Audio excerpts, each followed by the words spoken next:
Hello po, isang magandang araw po sa ating lahat and kumusta po kayo sa lahat po ng cancer ngayon. Be reminded lang po na hindi po lahat ng cancer po ay may sakit, no? Actually, this is Tawas number 6, May 15, 2026 and emotion po tayo which is cancer and sa buwan. No, so let's begin, no? Sa mga nandidiyan po sa akin, thank you very much po. No, maraming salamat po sa inyo. Tawagin po niyo akong Ate Mel and lahat po ng contact number ko nasa description po ng aking video. And pwede po kayong tumawag, pwede po kayong mag-contact po sa akin, but please use Viber or WhatsApp, no? So sa ngayon nasa cancer na tayo. So let's begin. Diyos amang makapangyarihan sa lahat. Maraming salamat po sa binigay mo sa akin. Cristatim Isum Christi Pater Salvame, Cristatim Isum Christi Pater Salvame, Cristatim Isum Christi Pater Salvame, Pater Nundium Christum Solumi Cristatim Christum Igusum, Jesus Nazareno, Religiosos Dom Christum Tiprunos, Sutrostrum Hominid Salvame, Salvame, Salve Igusum, Revueltas Estos Tares, Maluwas Igusum. Alright, no? So, hello guys, no? Kumusta po kayo? So, ang ating tawas ngayon po is pangalawa po mula po kanina, no? And ang una po natin is Pisces. Ngayon po ay nasa Cancer na po tayo. And gusto ko pong baguhin siya guys, no, na ngayon po ang ating card is isa lang po. And pero titingnan pa rin natin kung ano po nangyari sa atin ngayon, tapos sa ating immediate past po at saka sa immediate future po, no? And yeah, nasa Cancer na tayo. And kumusta ho kayo? So, Cancer, May 22 hanggang July 22. So, kumusta ho kayo? Cancer po, Cancer. Be reminded lang po na hindi lahat po ng Cancer po may sakit. So, pwede kayong tumingin po sa mga unang video ko and tingnan po nyo kung ano po nangyari sa inyo ngayon dyan. Alright? No, so, okay.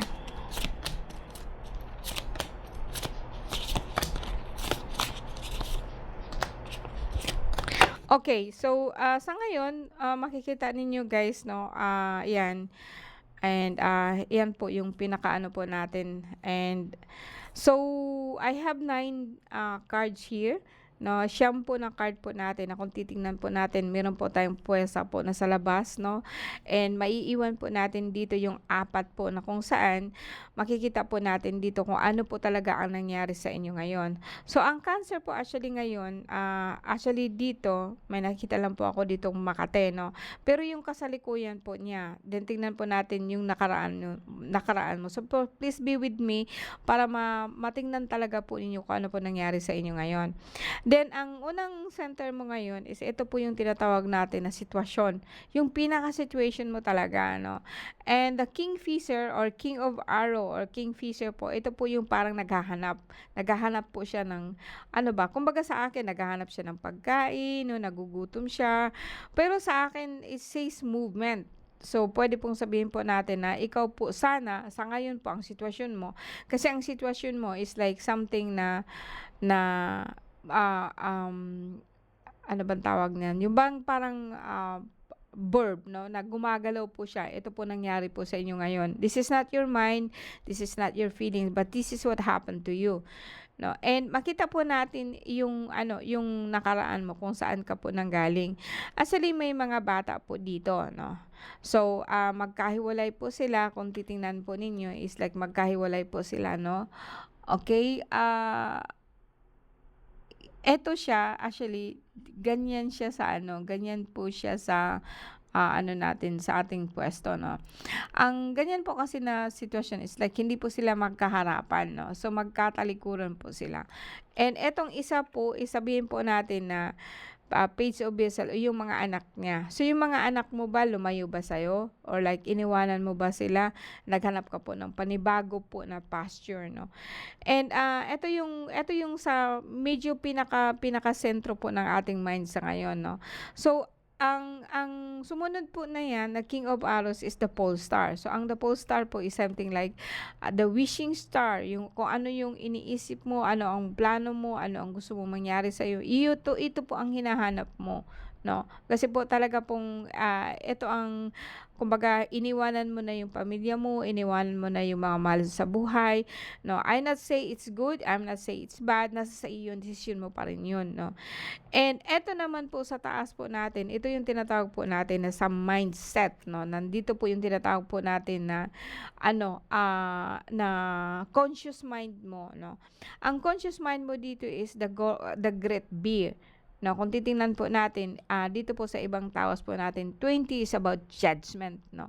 So eto po talaga is like parang nakakulong ka 'no, hindi actually ang pinakamalaki lang po dito is itong giwang at saka itong bear. Pero kung titingnan mo siya may something siya sa loob 'no, is this you? Ito ba yung mind mo na nasa loob po mismo and ang nakikita mo lang po is like, kung ikaw ang nandito so hindi mo alam na may nakabantay sa iyong malaki. Pero pag titingnan kita nakikita't nakikita ko po na dahil po hindi ka makakagalaw dahil po sa bear po na 'yan 'no, ay nakakulong ka po niyan. Now kung dito siya, kung sabihin po natin na hindi ka nakikinig sa akin, kung sabihin natin na ikaw lang po 'to, parang kumbaga sa akin, yun na yung feeling na parang gusto mo talagang gawin ang isang bagay pero hindi mo siya magagawa. 'No, and like parang may tumatawag sa'yo, it's just like calling 'no. Nakaranas na ba kayo na may tumatawag po sa inyo ng hating gabi? Minsan tumatawag sa may pintuan pero pagtingin niyo wala naman. Minsan po nakatulog na kayo tapos na na na yung tawag sa amin na nagigimata kayo dahil po may tumatawag sa inyo kung pangalan mo ay Helen, "Helen!" Oh, pero alam mo kung sino yun 'no, pero mas maganda nga kung hindi mo sinasagot kasi talaga pong problema po ang darating sa iyo. Ito po yung tinatawag natin na the calling. And, eto yung conscious mind mo na pagdating naman dito sa subconscious mo mind mo, it's just like two, no, this is what you call the two of stones 'no. Kung kung ano pa, kung sa tarot card pa natin na iba, ito po yung tinatawag po natin na yung mag-asawa, yung Two of Cups. No, no, no, not Two of Cups, Two of Stones is parang, ah, yung ano ba, yung bang kontrata, 'no, yung kontrata po na sina-sign ninyong dalawa, dalawa po kayo dito 'no. Ito yung iniisip mo na, ito yung subconscious mo. Bakit po na parang nararamdaman mo na nawawala ka? Bakit po hindi mo siya naano na may nakabantay pala sa'yo? Dahil po dito may pinapakain po siya ng hindi mo alam. 'Pag pinapakain po, pinapasok po sa ating bunganga, which is also symbolizes like this and then hindi na po natin alam kung ano po nangyari. Maraming nangyari sa atin guys sa physical po, which is actually very ano, parang nakatago po siya, parang naka-veil po siya. Pero sa akin po, nakitang-kita ko dito sa card ko kung ano po nangyari sa inyo, no. Walang sakit dito, puro emotional 'to, no. And then dito naman, kung ibalik natin 'to and, pagtagpiin natin ito lahat, itong 'di ba sinabi ko sa iyo na may nagkukulong sa'yo? Then alam mo na po ba kung sino yon? Na isang matandang babae po na kung saan, hindi na po siya actually hindi siya diwata, hindi siya ano, kundi isa pong nilalang na matagal na related din po siya sa'yo. And kung minsan po ikinukulong ka niya kaya po iniiwan mo yung pamilya mo ng hindi mo alam 'no, umalis ka, naghahanap ka po ng parang kumbaga sa akin yung swerte mo hindi mo nakikita na nasa harapan mo lang, nakikita mo siya sa ibang lugar 'no. Kaya po actually, na ano, iniiwanan mo yung pamilya mo ng hindi mo alam 'no. And actually guys 'no, sa totoo lang, marami sa atin ngayon na parang, hindi sila naniniwala sa mga sinasabi ko 'no. And, naiintindihan ko 'yun basta lang po na umalis siya dahil may ganito. Kasi yung mga tao kasi nata-trap po sila sa tinatawag po nating third dimension. Yung parang meron kasing ganito, meron kasing ganyan, meron kasing ganito. Yung mga gano'n kasi mahirap silang paliwanagan. Alam niyo ba kung bakit? Kasi po pagka binigay mo sa kanila ang reason 'no, actually nagpatingin sila sa'yo 'no, ta's binibigyan mo sila ng reason, tapos sasabihin na, "Ay no, no, dahil po sa ganito, dahil po sa ganyan." Actually ang sarap sabihin na, "Kaya ka nga po ba nagpatingin kasi nga po hindi mo alam kung ano nangyari, and then ngayon kung sasabihin mo alam mo pala ang nangyari." 'No? So, No? Ang mga tao kasi is just like on and off, on and off and on, and hindi mo alam kung saan ka lulugar.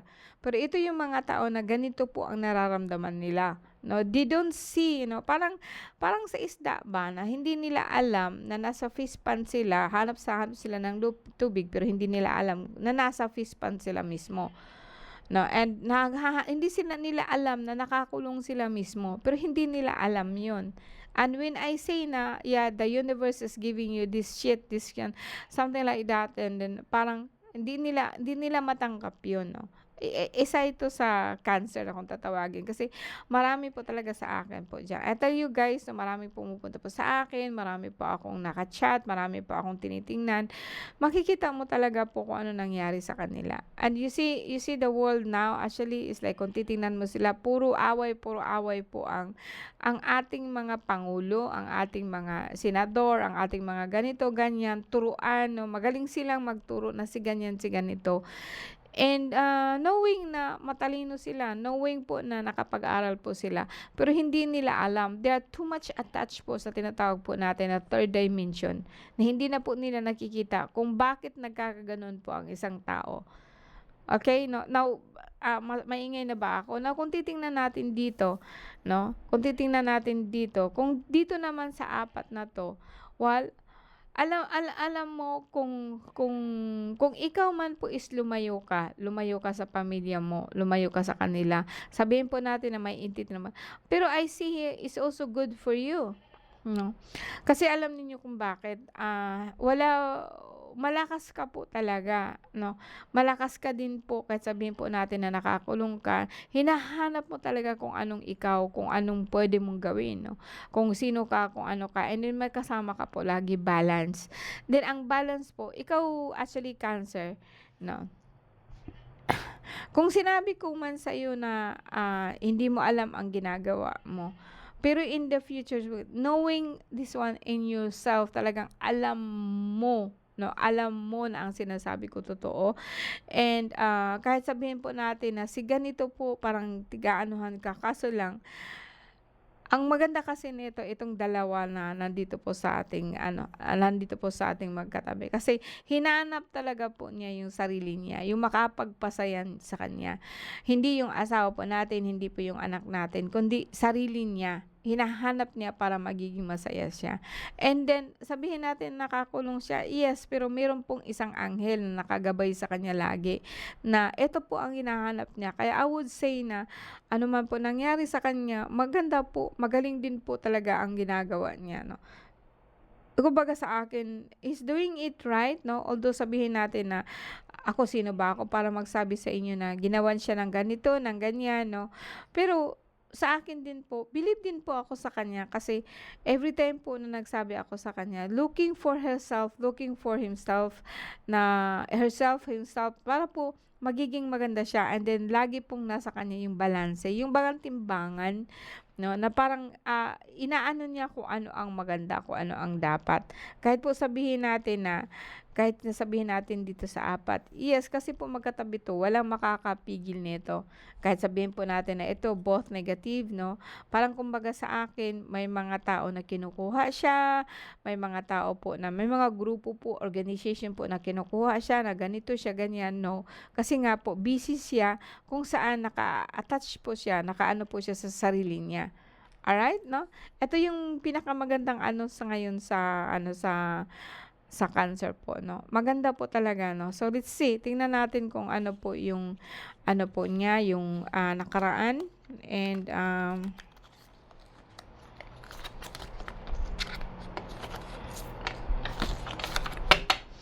okay, yung nakaraan po ito ng cancer po, no? Hindi ako magbibigay ng detalye dito, Miss Shadow. Basta po yung nakaraan lang po ng cancer. Immediate past, no?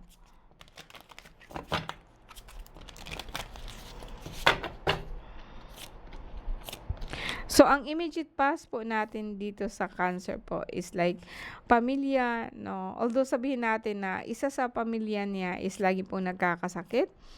And in the past, no, parang kumbaga sa akin, nagkakaroon ng problema din si cancer, no? Unang-una is in the past, no? I don't know now, no?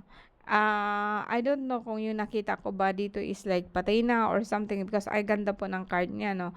Dito naman po sa past po niya, like meron po siyang problema sa paa, 'no. 'Pag tinatanong po natin dito, 'no, agad-agad po 'yan, sakit po 'yan kaagad.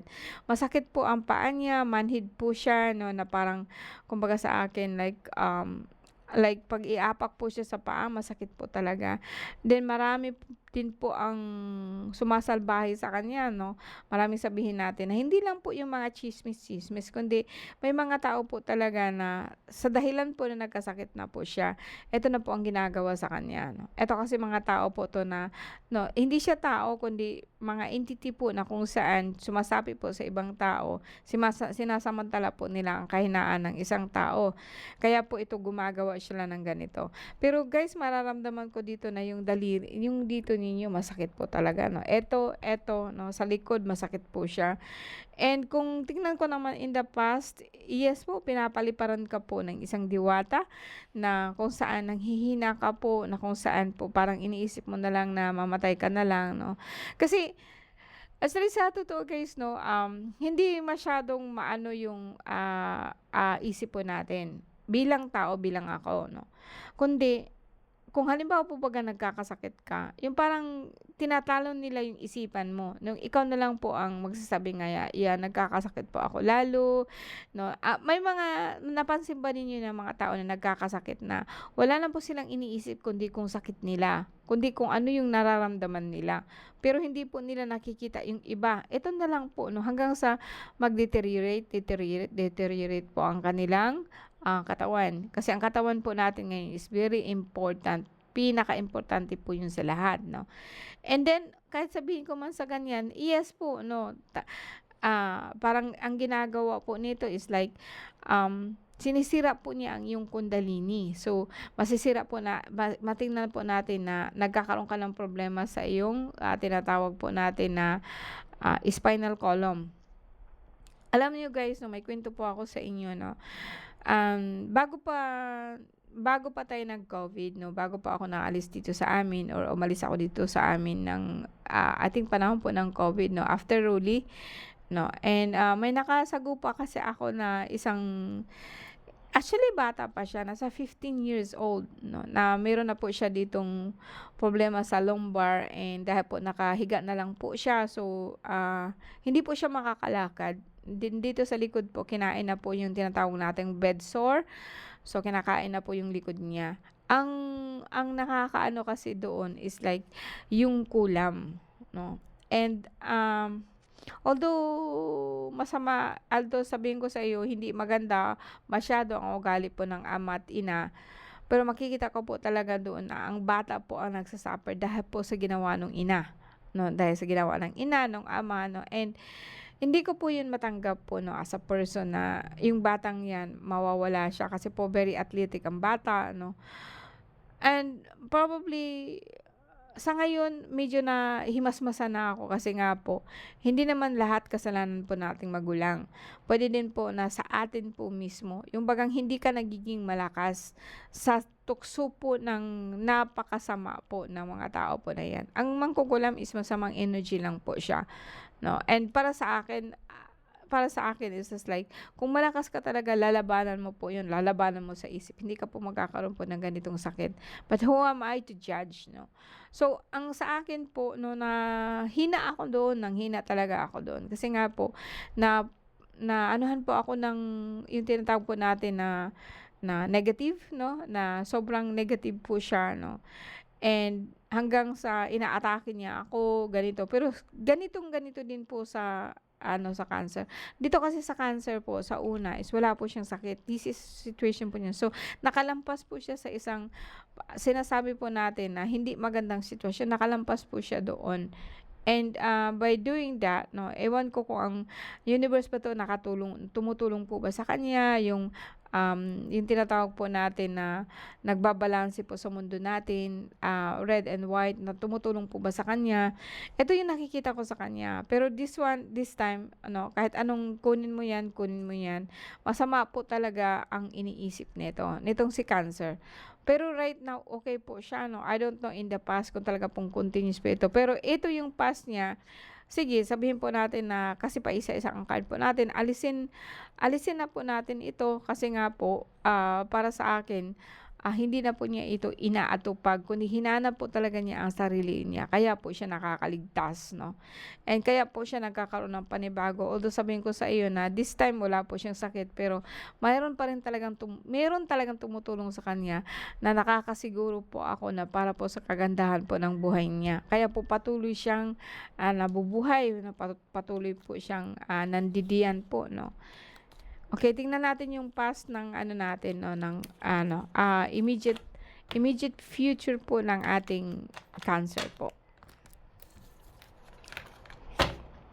Hindi ko na siya iaano guys 'no, pero sa taas po ako kukuha. Ito yung ngayon, may kukuha sa kanya, okay, and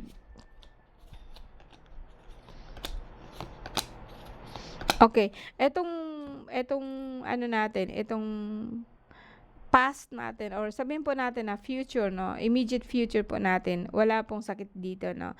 Ang makikita ko lang po dito is like aalis siya 'no. Hindi ko alam guys kung ang cancer na 'to is like namatay na po ba or like ngayon po na umayan or nag-okey na ba siya? Kasi dito po kasi sa ating ngayon parang napakaganda but in the past is ang sama-sama po 'no.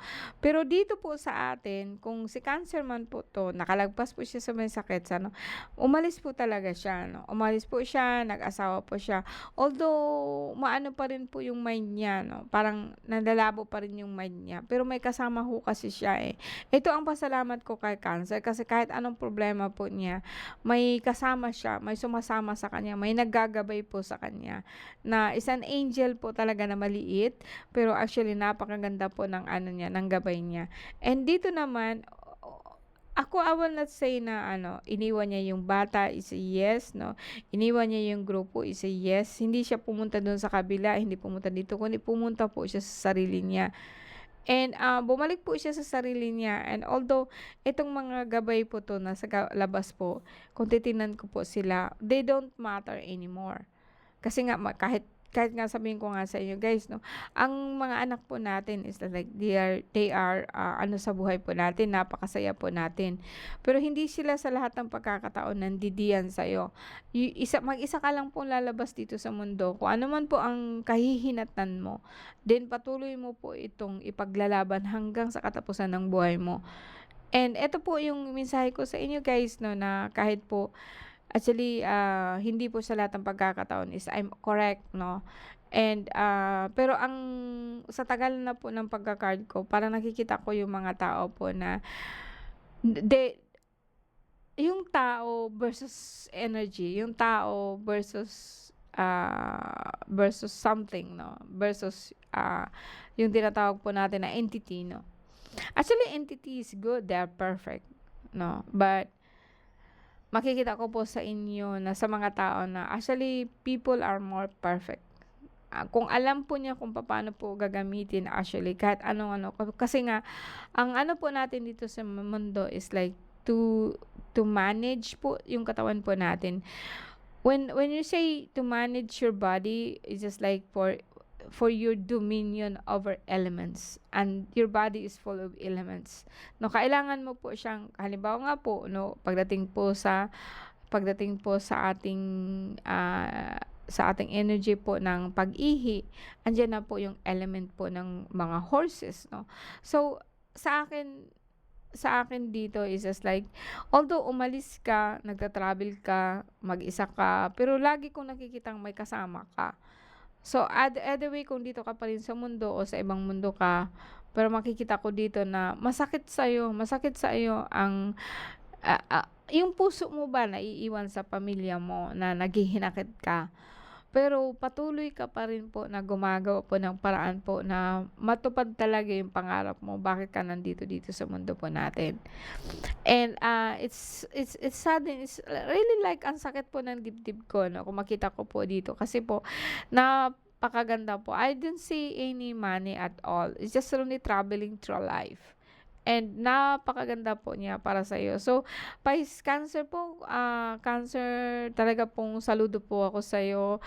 And no matter where you are, nasaan ka man ngayon, patay ka man o hindi, or kung sakali pong buhay ka na, I really salute you, and mananatili sa iyo ang puso po namin. Pag-iingatan ka po ng Diyos Ama. And although umuwi ka or umalis ka po na may hinanakit ka sa pamilya mo, but still, parang binabaliwala mo lang. That's it, no? Napakaganda po ng mensahe po ng ating cancer sa ngayon. Maraming salamat po sa inyo guys, and see you again next time po. Maraming salamat po.